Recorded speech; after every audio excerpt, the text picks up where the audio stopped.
Siapa yang sangka akan sikap Yordania dalam beberapa hari terakhir ini? Bagaimana tidak, Yordania menjadi sorotan usai dianggap membela Israel dengan menembak jatuh puluhan rudal yang ditembakkan Iran pada Sabtu beberapa hari yang lalu. Momentum terjadinya soal Iran menyerang Israel secara langsung pada akhir pekan lalu. Dalam serangan itu, rudal dan drone Iran melintasi wilayah udara beberapa negara, termasuk Yordania. Ketika serangan berlangsung, Yordania menembak jatuh rudal Iran. Aksi ini membuat negara tersebut terjebak dalam konfrontasi Iran-Israel. Dalam beberapa keterangan, Menteri Luar Negeri Yordania Ayman Al-Safadi juga mengatakan pihak berwenang telah melakukan penilaian terhadap risiko bahaya serangan Iran, demikian dikutip The Guardian. Selain itu, Al-Safadi lalu berkata mereka menduga ada bahaya dari rudal Iran yang jatuh di Yordania, sehingga angkatan bersenjata menangani bahaya tersebut. Lebih jauh, dia menjelaskan akar penyebab krisis ini masih terletak pada perlakuan Israel terhadap warga Palestina dan keengganan mereka mengakui solusi dua negara. Namun, menurut dia aksi itu justru strategi dan ketertarikan pribadi pemerintah Yordania. Yordania berjuang melawan narkoba, penyelundupan senjata dari milisi yang disokong Iran setiap hari, kata Aldemur dikutip Jerusalem Post. Dia lalu berujar, drone Iran sebelumnya telah menembus wilayah udara Yordania, dan Yordania menangani secara militer, mirip apa yang terjadi sebelum tanggal 14 April.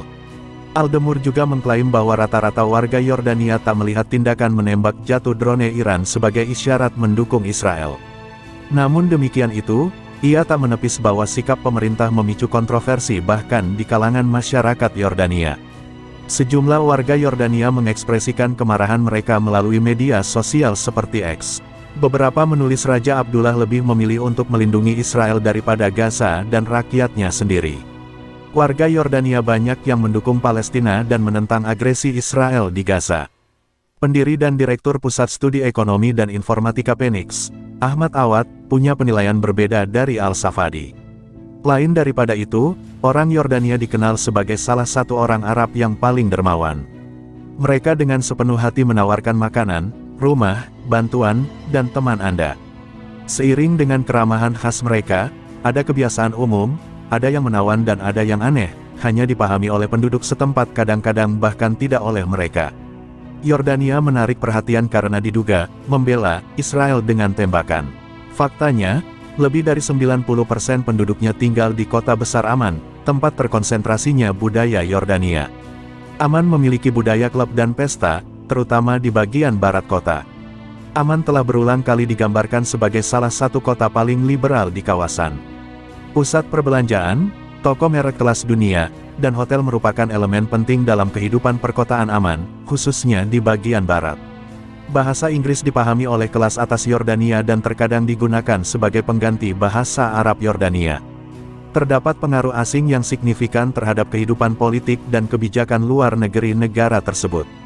Selain itu, dalam beberapa tahun terakhir, banyak orang dari negara-negara sekitarnya berimigrasi ke Amman dan menyebutnya sebagai rumah baru mereka.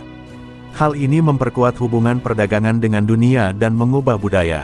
Masakan ini juga dimiliki oleh negara tetangga seperti Mesir, Lebanon, Suriah, dan Turki.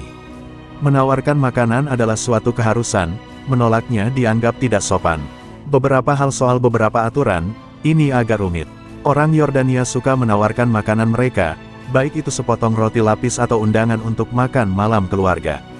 Tawarkan makanan kepada siapa saja yang berbagi dengan Anda. Penolakan lokal berulang kali memberi kesan bahwa mereka terlalu sopan untuk mengganggu makan, tetapi orang asing yang menolak tawaran makanan akan menghina orang yang menawarkannya.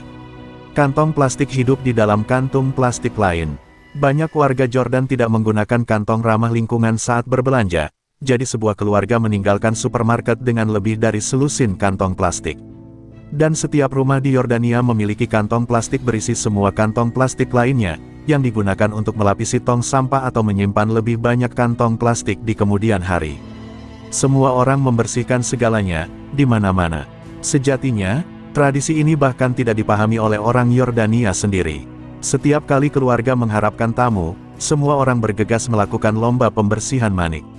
Setiap bagian dari rumah dibersihkan dan dirapikan, bahkan yang tidak akan dijangkau oleh para tamu, seperti kamar tidur. Namun demikian, perintah ibu Yordania harus diikuti. Setiap tamu harus disambut. Menyambut sejumlah besar tamu atau kerabat yang berkunjung dapat lebih membuat stres daripada yang diperkirakan. Masing-masing dari mereka harus disambut dengan ciuman pipi biasa, dan itu butuh waktu agak lama terutama ketika seorang bibi tua tidak melihat Anda dalam beberapa saat dan menarik Anda untuk ciuman lebih banyak. Ini juga mengapa jabat tangan tidak praktis, bayangkan berapa banyak waktu yang akan ditambahkan ke dalam ritual. Tidak ada yang mengantri. Orang Yordania cenderung mengabaikan organisasi dalam bentuk apapun, dalam situasi apapun. Kebanyakan orang Yordania membenci siapapun yang tidak menghormati garis sudah menjadi fenomena langka, dan akan mengeluh tentang hal itu, tetapi mereka tetap melakukannya sendiri. Tidak ada yang tidak berguna. Wadah makanan kosong seperti stopless, botol, dan tas tidak pernah dibuang. Stopless Nutella menyimpan rempah-rempah, botol Coca-Cola menyimpan minyak zaitun, dan bahkan tas kanvas beras dapat menyimpan sebagian besar barang milik seseorang dalam keadaan darurat. Penghinaan lebih baik daripada coklat dan mawar. Saling memanggil nama yang menghina di antara keluarga dan teman adalah cara untuk menunjukkan cinta. Bahkan, seseorang yang disapa dengan sopan oleh seorang teman dekat akan sangat terkejut dan akan mempertanyakan niat teman mereka. Mengolok-olok aksen adalah hobi lokal. Yordania adalah rumah bagi Palestina, Suriah, Irak, Lebanon, dan banyak lagi negara-negara Arab. Merupakan hobi umum untuk mengolok-olok seseorang yang berbicara dengan aksen Arab yang berbeda. Pada kenyataannya, orang itu akan bergabung. Tindakan semacam itu sangat jarang diambil ofensif karena hampir semua orang Arab memiliki pemahaman yang sama tentang tradisi yang mungkin tidak dapat dipahami oleh orang asing. Mengucapkan selamat tinggal adalah starter percakapan.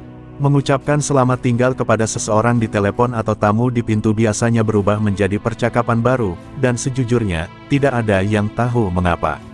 Selamat tinggal yang sederhana dapat berubah menjadi 1 jam lagi di telepon atau berdiri di dekat pintu sampai semua orang menyadari bahwa mereka telah berdiri terlalu lama dan tertawa tentang hal itu.